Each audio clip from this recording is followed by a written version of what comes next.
everybody. Steve back here again in the kitchen. We're in our new Ritter mobile command post here at the DoubleTree in Abu Dhabi. And this place actually has a kitchen. A little bit of an echo in here, isn't there? I hope the sound's picking up okay. But this actually has probably the nicest kitchenette so far that I've had in the hotel. The Ravishing Mrs. Ritter pointed out the fact that there's lots of equipment stuff. There's even a cheese shredder in here. I couldn't believe it. So, and that came in handy for what we're making today, which is spaghetti in the crock pot. Now, I'm going to use a recipe for simple marinara sauce that I used before, but I made that on the stove. So this is actually an experiment. We're going to fire up old Crock-a-pot Dundee here and throw it in the crock pot. I've also made the meatballs, and the recipe is top corner up here, I believe. I think it's up here. I think I'm pointing to the right corner for the meatballs. So look for that. I'll also put links down below for the meatballs and the sauce recipe that I used, and links to the other videos if you want to go check those out and see how it's done conventionally. So this is an experiment today to see if the crock-pot spaghetti works out all right. So I got Crock-a-pot Dundee all warming up here on low. It's pretty simple. Hope it turns out. I'm going to try one little experiment too with now we like our noodles al dente when we cook them, and the Ravishing Mrs. Ritter is a noodle connoisseur, and she likes her noodles al dente.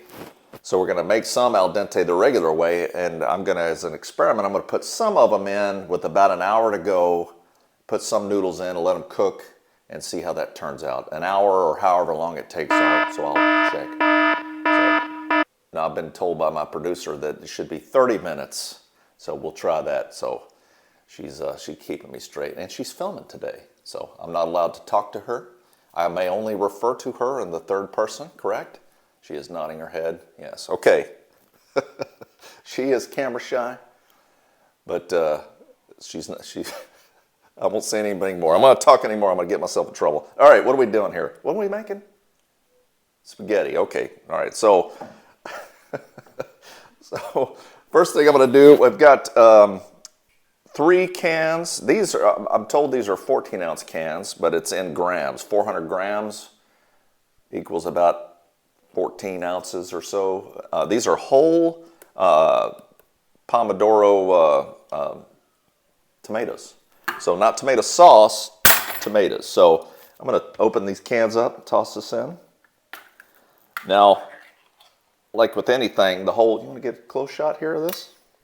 So the whole idea here is that these tomatoes and the water and the sauce in them are going to cook down, and the water's going to cook out of these tomatoes as it goes. So there was always some concern if there's going to be enough liquid, and there always is, and I don't know why I'm always concerned, but there always is enough liquid. In fact, usually there's too much liquid in a crock pot, right?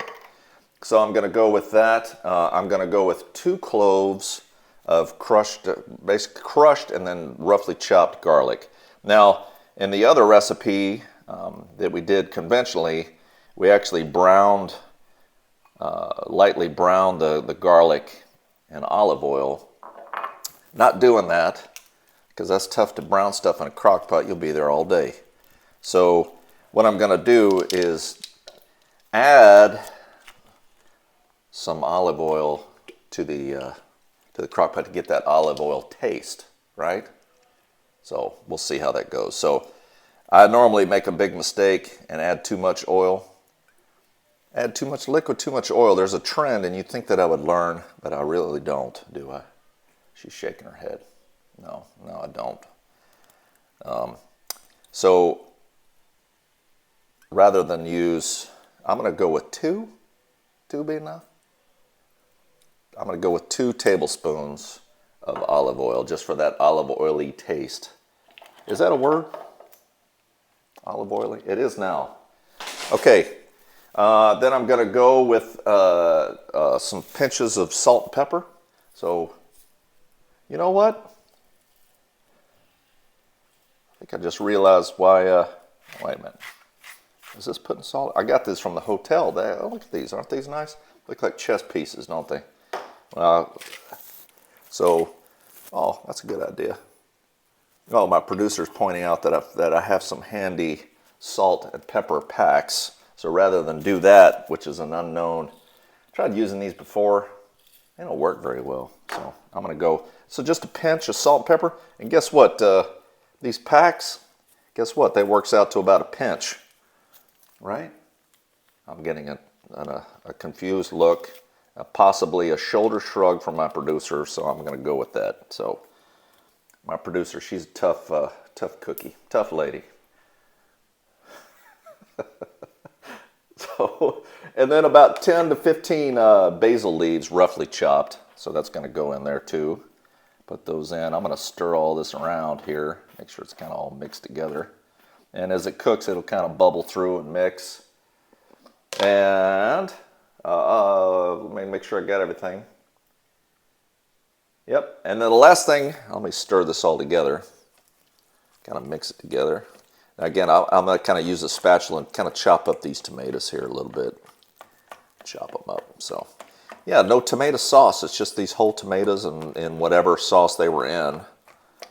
Kind of chop these up, but they'll slowly cook and break down, and this just makes a great marinara sauce. It's pretty awesome. And if you got a way to make homemade pasta, man, that is just, we were talking about that the other night. That's kind of what inspired this meal tonight. So, believe it or not, we're kind of getting tired of eating out, aren't we? Just kind of craving a home-cooked meal. Did I ever say, I never believed that I would ever say those words, but it's true. You know, sometimes you just need a home-cooked meal, don't you? So we're making just enough. I think this is going to be enough for 2 plus a little bit extra, I'm thinking. So you think a little bit of, scrape this? My producer's saying I should scrape some of this juice out of here. I don't think that's going to work. And there's not much in there. Let me try using a spoon. How about that? I'll tell you, my producer, she's tough. She runs a tight ship. Keep me straight, right? Sure is nice having you here talking to her now. You don't have to answer back, okay? You may see the camera nod up and down.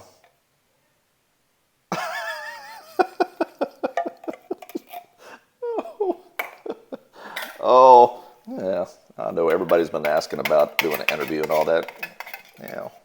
You know, some people just don't like getting in front of a camera, and that's fine. Get people like me that are big goobers that love it. So, last thing we're going to do is put in meatballs. And again, the link, showed you the link, and the link is below, and the recipe's below. So these are just regular old meatballs with the breadcrumb. They look a little breadcrumby, don't they? So I'm going to put these in here. So this is going to be spaghetti and marinara, homemade marinara sauce. Kind of tuck these in there, and then as this cooks, now it's funny because they don't call it hamburger over here, they call it mincemeat, which, now that I think about it, hamburger, they wouldn't call it that because they don't eat pork here, right? And anything that had ham in it, they wouldn't buy it, right? I mean, why do we call it hamburger? Because there's no ham in it. You know, what was that commercial back in the 80s for A1? They always talked about that, you know, about putting A1 on a hamburger. And the guy goes, and they're like, well, it's A1 on a hamburger. And he goes, well, what is hamburger? Is it chopped ham? No, it's chopped steak. So there you go. Maybe that's why they call it mincemeat, not hamburger here. Could be something to think about. So I've got this on low. I'm getting ready to go. Well, I'm not getting ready to go to work. I got a late day today. We're planning to eat at 7, and it's 10 now. So we actually probably will turn this down to warm a little bit later and put some noodles in. We'll see how this goes. But through the magic of time and editing, the next thing you see will be in the evening when we're ladling this out on our plate. So we'll be right back, and we'll stand by. We'll be right back. Hey, welcome back. So I'm back from work, and I feel bad for the Ravishing Mrs. Ritter because she had to sit here all day smelling that. Did it smell good? Was that a nod? You need to do a bigger nod for us to tell yes. So it was delicious smelling. All right, let's take a look and see what it looks like. So we cooked this, put this on at 10, and while I was at work, the Ravishing Mrs. Ritter had to keep an eye on this for me. Thank you for that. Oh, she says you're welcome. So she turned it down to low at 3, so that was a good 5 hours of cooking on low, and then she turned it back on low at 6, and it's been going again for another hour. She added the noodles about 30, 40 minutes ago. Let's take a look and see what it looks like here. So the only thing that we would do different is probably not cook the meatballs in there with it. So maybe cook the meatballs separately and maybe bake them or something like that first.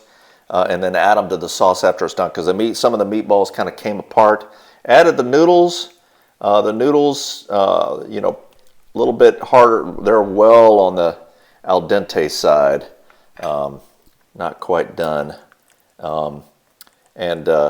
So we got that in there. So probably if we had to do this all over again, we would make the sauce.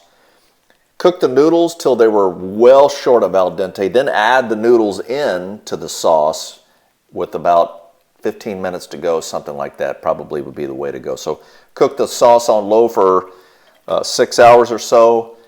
Get your noodles going, probably cook them for about, 5 minutes maybe? And then add them to the sauce for like another 10 minutes or something on low. And then the noodles will soak up that sauce. And then you can add your meatballs in afterwards. So we'll go ahead and put this up. I'll plate this up and try it. It smells delicious. Looks good, doesn't it? So the tomatoes came apart mostly, fell apart, busted up. She was really kind of hesitate to stir too much because you'd bust up the meatballs. See, they kind of busted up and everything else. So we'll replate this, try it, and see how it tastes. But it smells great. I'm sure it'll taste great. We'll be right back.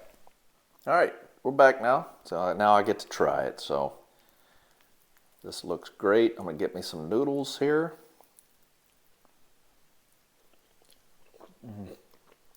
That sauce is good. Then the meatballs are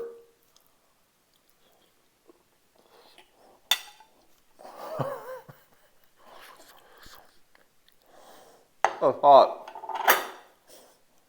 Well,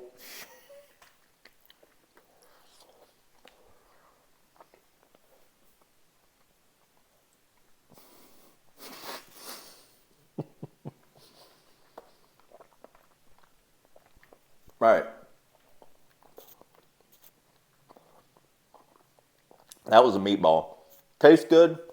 Very moist. I've talked about that before about meatballs. The trick is with the breadcrumbs and the ricotta cheese is keeping it moist. Certainly is, and of course cooking it in sauce like that, if you stir it around too much, it's going to break up and it turns into a meat sauce. We did have some meatballs that made it, but a lot of them busted up. So again, I'd probably cook the meatballs separately, maybe bake them in the oven, and then add them later. Or maybe add them the last couple of hours or something like that in the sauce, maybe. Anyway, delicious. It's good. You looking forward to this? Thank you for filming this for me. Are you nodding your head? I can't tell. All right. Now she's dying to try this now. So hope you enjoyed it. Here, check out the recipe below. And on your way down, make sure you hit the thumbs up for us and subscribe if you haven't. Be glad for you to join us. All our traveling adventures here in the UAE and back in the States. Going to be heading back to the States soon here in a couple of weeks, back to see the family, Christmas. So hope to do some videos back there and get back and see everybody. So I know I'm looking forward to it too. So thanks for your help, Arlene. And well, anyway, so Colonel signing off. We'll see you next time. Over and out.